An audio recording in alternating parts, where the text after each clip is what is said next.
captains for today or for this week against Pitt will be a couple. We got some new guys: Ryan B. and Chase Hancock on defense. Be first-time captains, and on offense, of course, Clinton Van Horn's been a captain, but we also have Tony Pittman, who will be a first-time captain there. So those are three of the four guys will be their first shot. As you know, Pitt's just a couple plays away from being 4-0. They opened up against Villanova, of course, beat Villanova, beat a Penn State team, and went to Oklahoma State, and I guess it was tied and going in. It was the rain delay, came back out. Oklahoma State scored at the end of the game to beat him. And then, of course, last week got beat the last play of the game at North Carolina. So they're an excellent football team. If you look at Pitt, they're number 3 in the country in rush defense, extremely aggressive. They get after you. On defense, they got a big guy up front there named Jarrett. It's number 6. You look at him, he's 6'3", he's about 350, and he's a load in there. And he plays. Amazing thing about him is the number of plays he plays and how hard he plays for as big as he is. And they got a kid named Price, number 5, who creates a lot of issues on the edge for you. Just a tremendous athlete that can rush the passer. On offense, they got a player named Henderson who's leading the country in all-purpose yardage, and he's just a tremendous player, number 10. He's all over the field. If you watch him, they do a lot of things with misdirection and motions and all that. He's second leading rusher on the team. He's one of the top 2 or 3 returners in the country in both punt returns and kick returns, who creates an issue for you also on special teams. And, of course, they got a great story in James Conner. He was a player of the year in the ACC. You guys know at one point, developed cancer, beat it, and he's just a tremendous kid and done a great job coming back. So be a great challenge for us going on the road for the first time. So it's important that Pitt's extremely tough football team, so we got to make sure we take our toughness and also our leadership is what you have to do on the road. So that's where we are. 2 Beckley guys as captains this week. That area's been pretty good to you all, hasn't it? Yeah, I never even thought about it. You just said that, but you're right. Yeah, it has, and been a lot of tremendous players come through here from Beckley, and those are just 2 more that if they got any more of them like those 2 guys, we'd sure like to have them. And of course, Legursky and the whole line of players that have come through there have all been very successful here.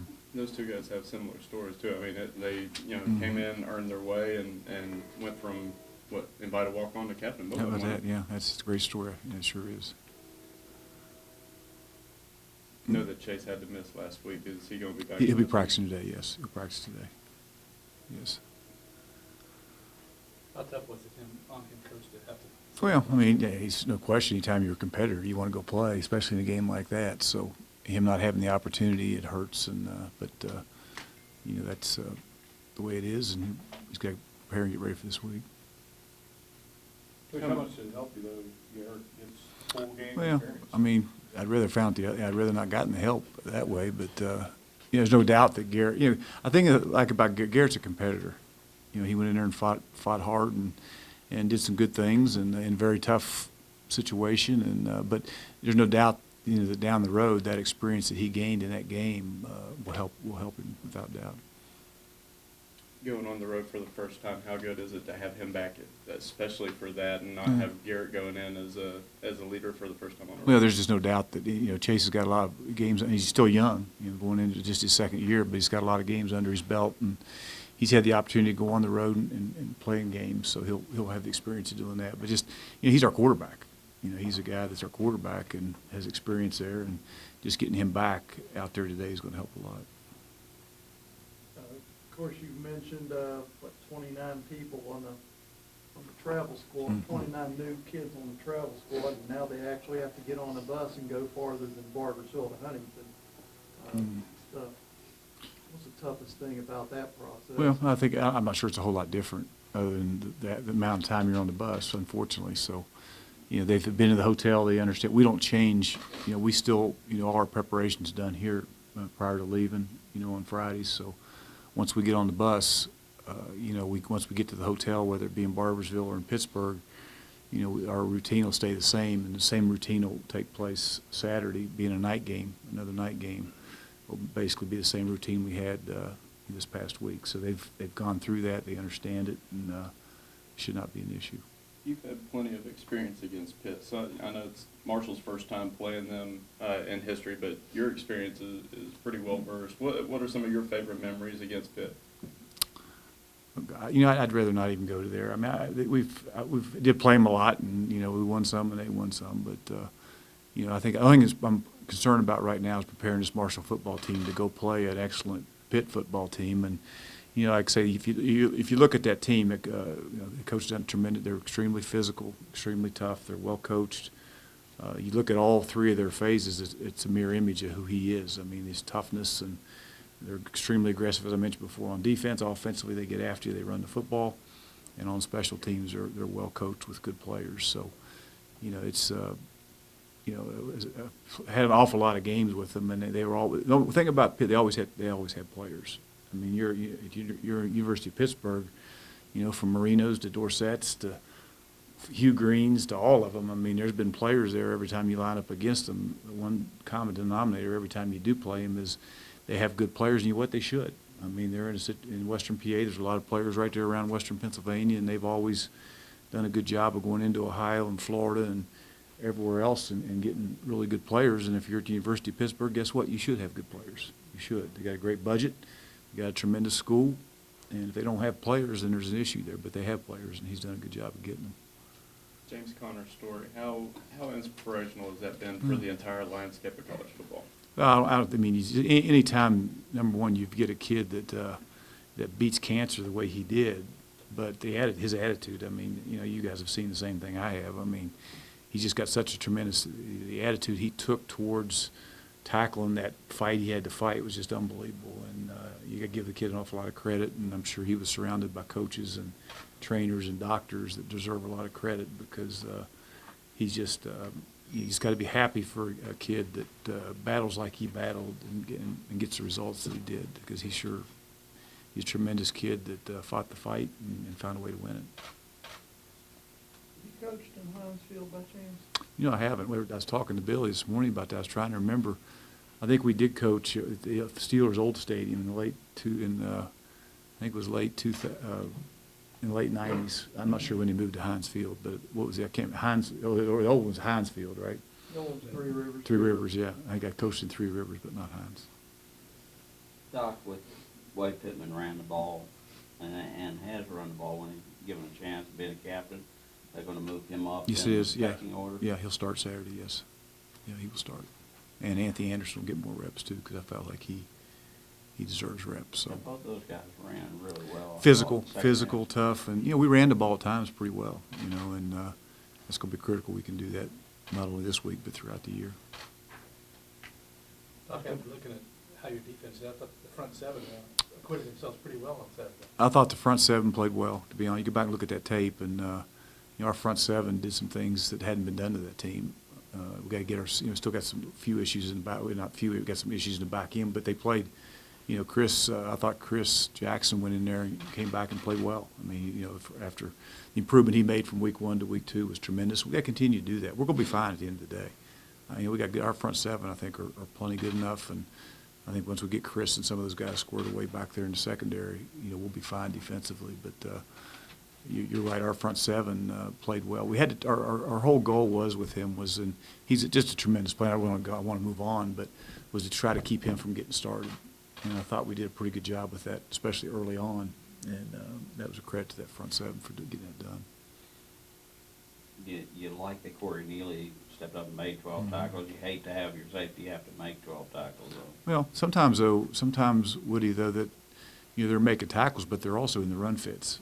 You know, you got your safeties when you're playing an option team, which is what they are when they're running the spread. Your safeties are actually in the run fits, and some of those tackles should take place 2 to 3 yards from the line of scrimmage. And you know, if you don't get your safeties involved in the run fits at certain times, you're down a hat in there. And so, you know, a lot of sometimes you look at Pitt's defense, for example, and their safeties are hitting their heads on the line of scrimmage because of the way they play their defense. So a lot of your safeties, because of the run fits, are going to lead your team in tackles at times. But It's kind of remarkable, though, what that kid has done just Yeah. from last year to this year. He's tremendous kids, worked really hard, and you know, we misfit a couple run fits there, but he does. There's no doubt he's a great kid that's worked hard, and I'm happy for him.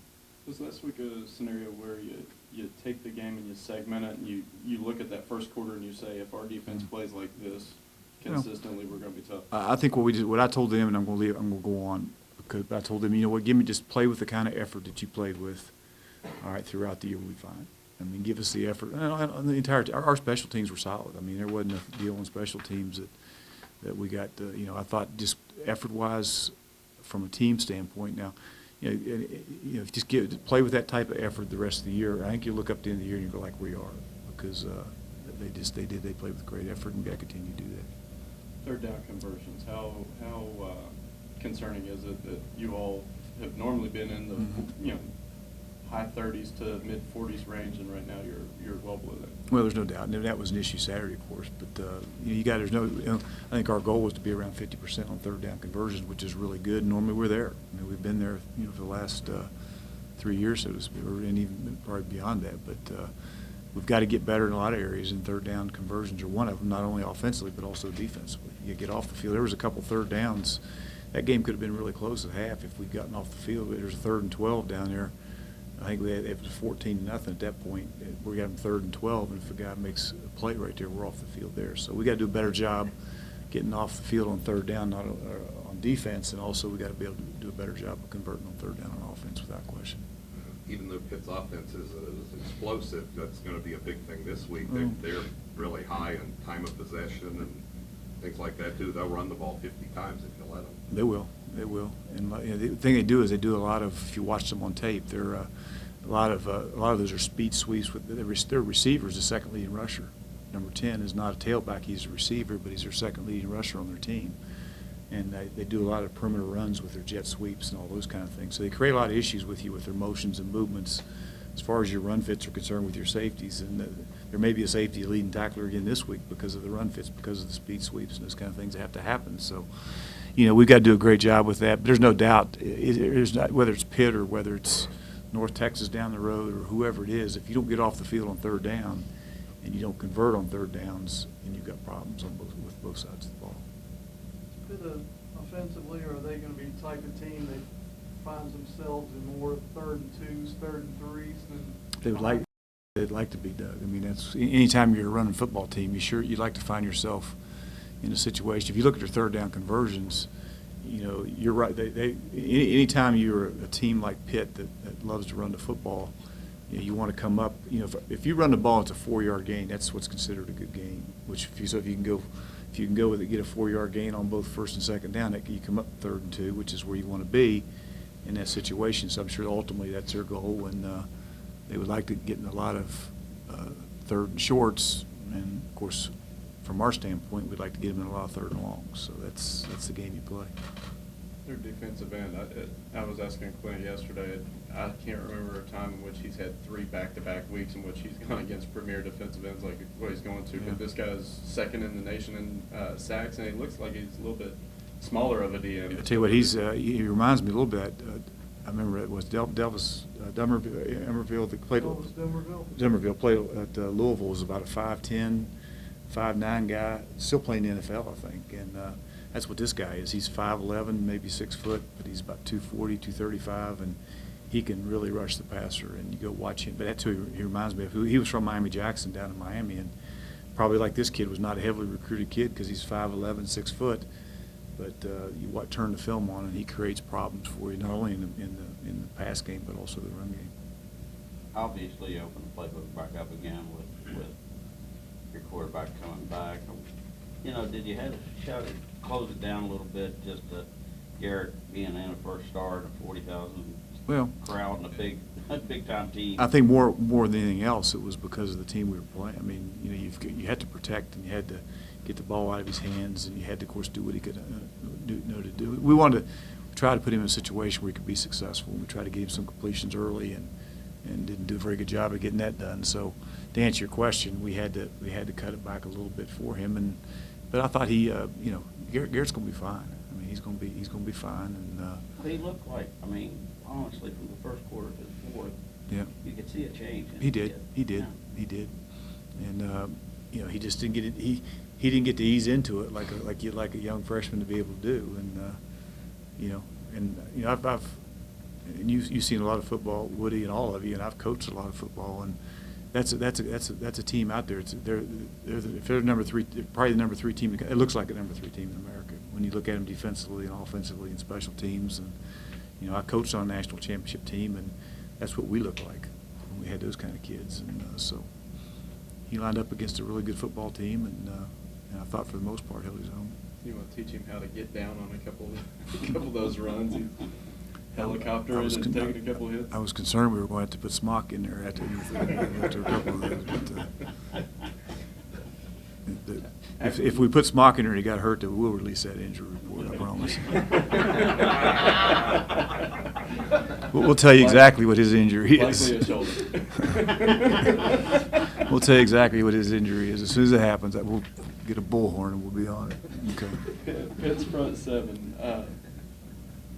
they seem like they're a bigger group, but still as athletic as what you're seeing out of most teams? A little different. I mean, the one end we talked about, he's a tremendous athlete, and I'm not sure we've played against a guy, what I say his number was, the big kid in there, number 6, and he's 350, maybe bigger, and he's a big guy. It's hard to move, and the linebackers aren't big, but they're just running downhill all the time. I mean, they're hitting their head on the line of scrimmage every play, so they're just extremely aggressive, and they've always got an extra hat in the box there, so you got to do a good job of.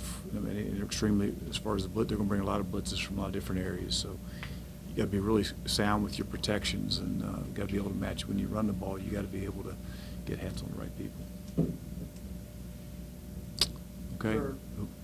That defense has gotten in some crazy games, but that may be, is that misleading that they've given up some points the last few weeks? Well, I mean, people have been able to throw the ball. I mean, when you're third lead, I don't think they make any bones about their defense that they're going to stop the run, and you have to beat them throwing the football, and that's what they do. I mean, that's Michigan State, and what they did at Michigan State, and that's what they're doing at Pitt. That's their philosophy, and at some point you got to be able to throw the ball around a little bit. And if you go back and watch the Oklahoma State film, I think he completed about, I don't know how many he completed, but I bet he threw the ball 30 times down the field, and may only completed 3 or 4 of them. But they were just go back and watch it. It's interesting to watch how many shots they took down the field against that defense, and didn't get a lot of completions, but did get a couple for touchdowns. So that's kind of what people have done.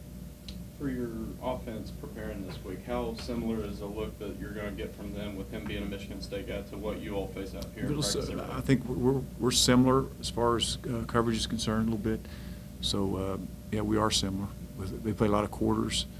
They play a lot of fire 3 stuff. They'll bring 6 and they'll play cover 3 behind it with vision. So they do some things that are similar to what we do. So going against each other will be a little easier this week than it has been. Okay, guys? Appreciate you guys. Thanks.